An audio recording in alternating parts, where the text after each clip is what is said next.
Greetings all, and thank you for finding your way to my YouTube channel. I've been looking to make a battle report for quite some time. I've been playing this go-round Warhammer Fantasy for about 4 years now.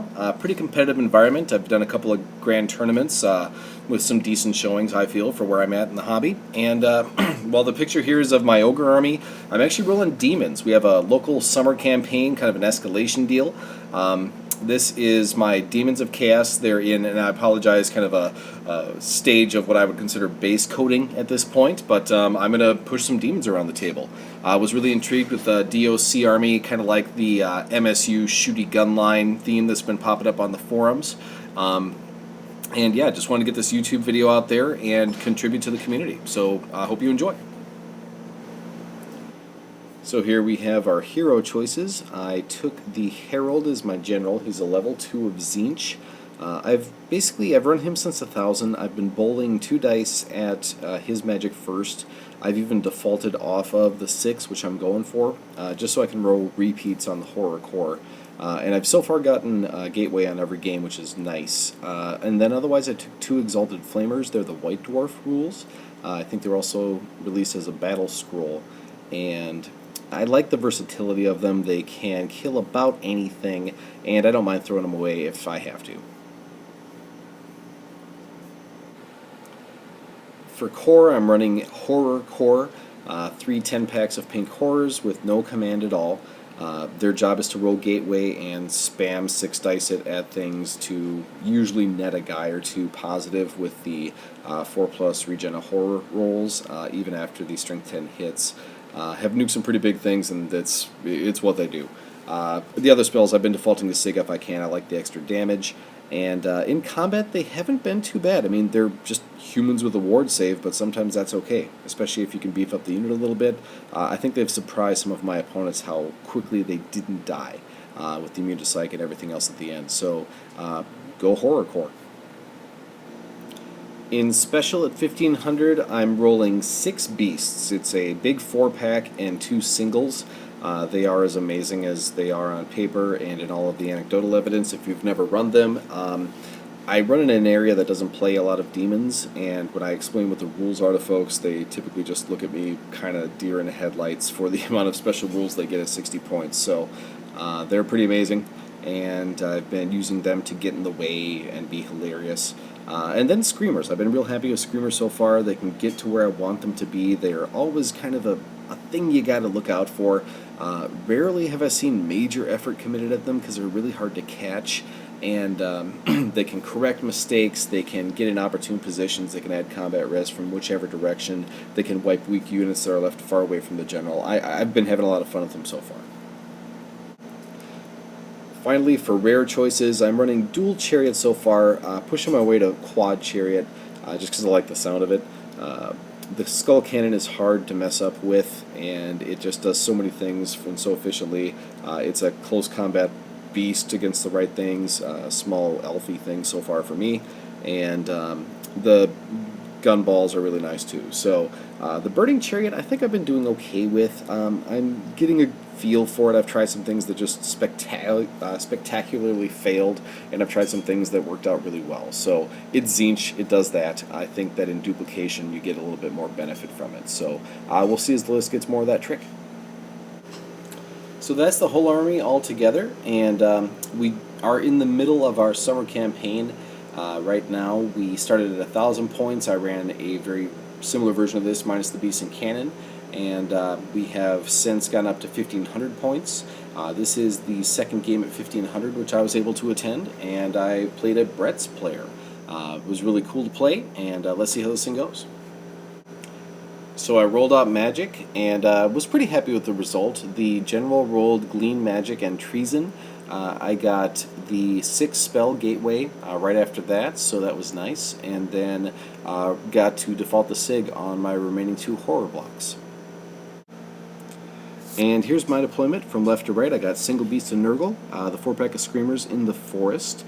We're playing normal terrain rules, just everything is what it is. The 2 Exalted Flamers around the building, castled up in the corner. I have the 4-pack and Single Beast, the 2 guns, and my Horror Core. The one in the way back corner is the one with the general in it, and Gateway is right in front of them.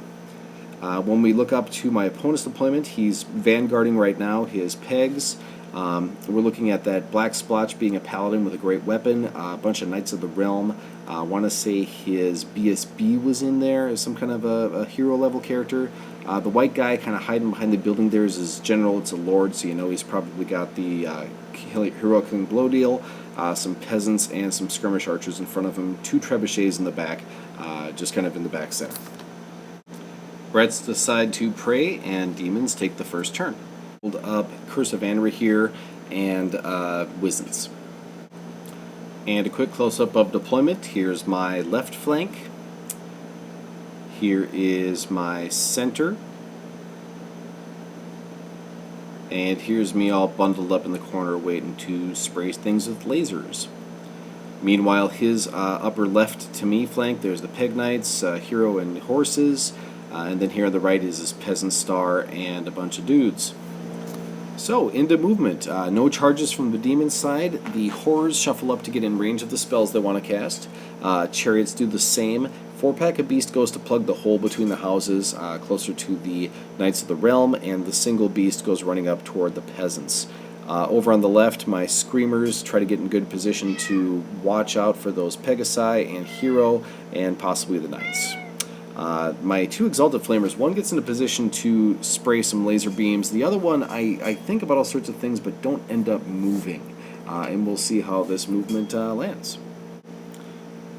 First magic phase, I managed to get my Snake Eyes out of the way, which is ultra fun on the demon table. Ended up losing a couple of horrors from the general's unit. I believe I got a blue fire off with my 2 dice and killed a couple of peasants.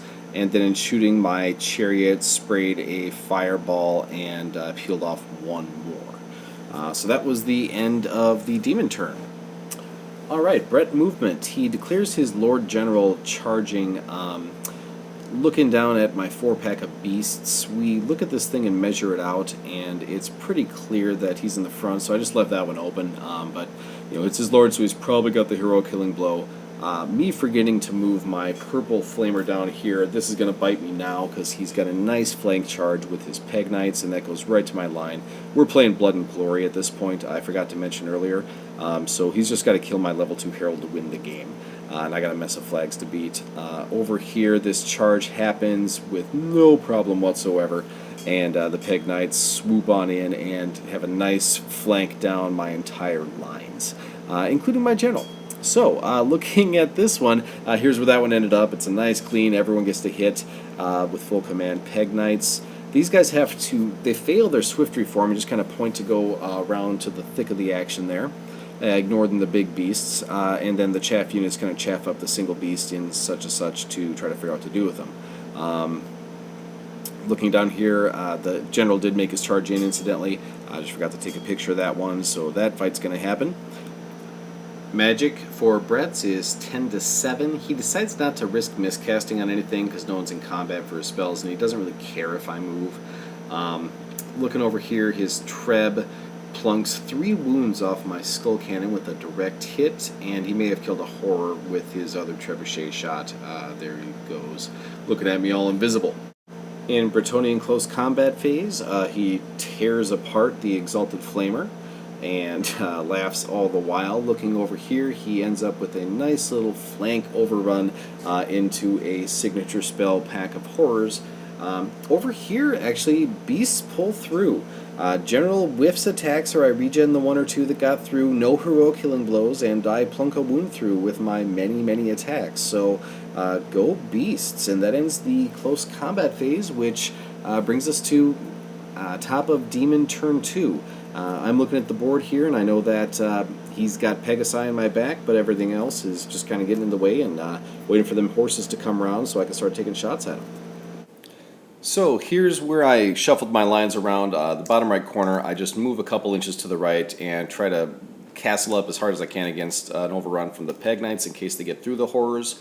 My Screamers come around the back to threaten the rear of the Peg Knights just in case I'm lucky and they don't manage to destroy the horrors. So that's the back lines. Up here against the peasants, I bring my chariot around to start spraying it with fireballs, and the beast does end up charging into those last few remaining peasants they hold. And here's just a cleaner look at that. I just forgot to move the Beast of Nurgle before I did the rest, and he let me take it still. My Flamer and my single Beast, who have no one to fight, are just going to be booking it as fast as we can over towards the lines. Going on to Magic. So Magic is a 5, a 3, and a 2. That is the Tzeentch Storm of Fire, where it hits Nurgle units and unengaged enemy units. The Beasts, I think it hit 1, but it didn't do anything. And actually, this picture, I think it may have hit the unengaged unit there and scattered on to hit one of the peasants, the archer peasants, not a big deal. This one was actually kind of important. Got a direct hit from Tzeentch's Winds of Magic roll, and actually peeled off 2 knights from this little exchange. So, while my own magic wasn't doing super great, that was. In the magic phase, I took my 5 dice and I threw them all at a gateway, miscast, lost a couple of horrors, and got maybe a rank of these peasants off for my trouble. Shooting phase, non-eventful. I aimed at the knights and he managed to miss everything important. Close combat, moving on, the beast tears through the archers and into the peasants. And the Beast's Wall takes out the Lord General, so go Beasts. And the horrors don't die, and this is really important. I think he was expecting to tear through them, and that would have been a big deal, because, I mean, it's pretty much a couple more units deep or fly over my other stuff and get to my general. He kills my general, he wins this game. So the fact that the horrors didn't die really put me in a good position to try to recoup this game with my screamers in his back there. So, bottom of turn 2, Brett's take the initiative, and charges declared. He gets his knights from the backfield up to the single beast and peasant fight. Big magic phase. A lot of his dice to mine with some good channels. He irresistible forced with his beast wizard. He throws a Wizen's down on the peg knights to try to get through that horror block. And it's a 4 on the miscast. So big nuke down the hole, loses his level 2 and peels a bunch of the peasants off of that fight.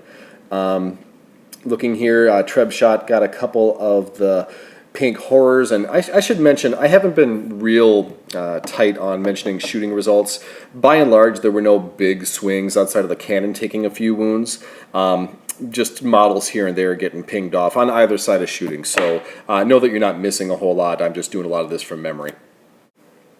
And Brettonian Close Combat, where it really counts. These wizened up Peg Knights, now down to 7 attacks from the guys. There's the champion there. Only managed to take 1 horror off, so they stick. The beast gets wiped off of the face of the planet, and everyone here reforms to get on down toward my general. Here's a couple of dead beast shots for dramatic effect. But here's what we're looking at. He's got 1 more unit of horrors basically to kill my general and win the game. So, top of turn 3, Demons. So, combo charge into these wizened up Peg Knights. The beast had turned around after killing the general the time before. I move my chariot up here to get some grape shot off on the knights. And you'll see this comedy of errors play itself out, but I just kind of try to chaff up with my 1 wound cannon on his knights to keep them from getting in, but we'll see what happens there. Magic is the Nurgle effect on a 6, and manages to Nurgle off my ogre, ogre wearing his Exalted Flamer hat. Incidentally, in case anyone was wondering, ran out of bases and the store was out of them. They're on order right now, so in order to get the right base size for that Exalted Flamer, he had to hop along with one of my ogre models from a different army. But anyway, Nurgle destroys him. And after channels, we're left with 7 dice on the demon side to 4 dice on the Brett side. We wind up and the pitch and throw 6 dice at gateway on the knights. That's the fast threat unit. Not too scared of the peasants at this point. I roll strength 10 hits, but only 5 of these beasts, and manage to get the unit down a little bit. So I'll take it. I'll take it. Back here, the Peg Knights are beat in combat, flee right to the edge of the board. 2 horrors left. You can see them hide in the back there. Screamers get right behind them. They'll chase them off next turn or kill them or whatever happens. And the beasts turn around to go back and get back to the party. Alright, so bottom of the turn, back to Brett's. Here was my error. I just eyeballing it, I thought I was giving him a front charge on that cannon. I ended up giving him a flank, a clean, easy flank. So here's what you get when you don't pre-measure your models. So he gets in the flank. He manages to easily pop that cannon in close combat, just skipping ahead for a second here, and gets right down into my horror line. There's the general hiding 1 unit back, so he's just about got this game. Up here, the peasants just kind of shuffled around, or did, I don't even know what, and his peg knights did get back in the game. They turned around. We just didn't want them to fall off the board, which is why they're there. Moving on to the demon turn. We start declaring charges all around. So the 4-pack of beasts attempts to flank charge the knights. I decide to rear charge my exalted chariot into the rear of the knights. I really gotta pop that unit or tie it up or something. And the screamer pack goes into those freshly rallied peg knights. Beast, the 4-pack of beasts fails the charge. I remaneuver, I bail the general out of the unit, hides behind a hill from the treb shots that he's been weathering, and just restack those back rank horrors, the second unit horrors, to try to catch an overrun in case things go bad. And there's a shot of my fail charge beast just looking at the flank of those knights. Magic, I forgot to take a picture of what it was. I think it was the test on the herald to make sure he doesn't kill himself, a low dice roll. Gatewayed out of the combat unit and peeled off some peasants. Nothing too major there. And I managed to get Treason of Tzeentch from the herald onto the knights. I believe he lost his wizard levels in a miscast there. This close combat, we wiped the board of the peg knights, so that problem and that flag is gone. And this close combat over here, alright, so I'm piled on with the rear charge. The knights and the characters just beat me up and eat my face. They swat the exalted chariot with his heroes right from behind him, and that takes us to the bottom of 4 Bretts. So bottom of 4, not a lot of Brett action to do. There's no magic. His trebs fail some more shots, and I mean, they're trying to indirect shot the hiding herald behind the hill at this point. And MVP of the game is still going to horrors here. That 5 horrors he had to kill with his guys just managed to get him down to only 1. Brings us to Demon turn 5. Turn 5, Demons charge in. The 4-pack of beasts makes it into the flank of this unit with the 2 banners in it. Due to happenstance of a lookout, sir, I believe, the champion had already died. Everyone else just kind of moves into position. That lone beast up there, he is looking at the rear of those knights. Like, I'm just putting all in on those. I don't care what the peasants do. Down here we still got a single horror in combat, and the screamers over on the left get into position to deal with the peasants, whatever they choose to do. Looking here at the magic phase, it's the Punished by the Gods happened here. I passed my roll, so it was inconsequential. Magic was basically a bust. I don't think I got anything off on this 3-2. And into close combat, the beasts killed the rest of the unit, leaving the great weapon hero and the BSB with some or another magic weapon. They combat reformed to get an extra attacks in, and that single horror died. And then the reform from the Bretts as they look to the face. And then Brett, bottom of 5, the peasants actually charge into the flank of the beast, hoping to tear him out. There's no magic or shooting, so in combat, beast just shrugs him off, which leads us to top of Demon turn 6. So last turn of the game, and Demons have the top of it. Everyone with a flag is in combat, and this is Blood and Glory. So charges declared and moved. The Screamers get into the peasant flank up top with a nice charge. And I throw my horrors at this combat just for the combat res, because I don't care if they die or not. Magic isn't really important at this point, because, well, Slaanesh doesn't hit anyone of mine, and I've got nothing left to cast. So we move on into combat. Shooting's all dead, and the Beast and the Screamer unit pops the other flag and just eats him to a man, or runs him down, or some darn thing. And that's the game. So that's where I left. My opponent, who I've played a number of times before, typically on his High Elves, and he played me a number of times, typically on my Ogres. So we're both playing armies that we're not playing a ton, and it was kind of fun and neat. I'm learning a lot of Demon rules, and it's been a really pretty good time. So the Demons pull it out. Demon victory on this 1,500 points of the campaign. It was... we're playing over like a little hexagonal map, and this actually won us a tower or watchtower or some darn thing. I'm just happy to be rolling dice and playing Warhammer, to be honest with you. So just an excuse to play games. So this is my first battle report. I'm sure it was pretty rough for first go-ons. I appreciate everyone who put up with me. I'll put out content as I can, and I wanted to start with something that I can improve on. I didn't want perfection to be the enemy of good enough. So I thank everyone for watching. Like or subscribe or make comments on gameplay, video style, the way the battle report is laying out, and everything else. And I'll take the feedback to heart or not. If anything else, I thank you all for watching, and good gaming. Cheers.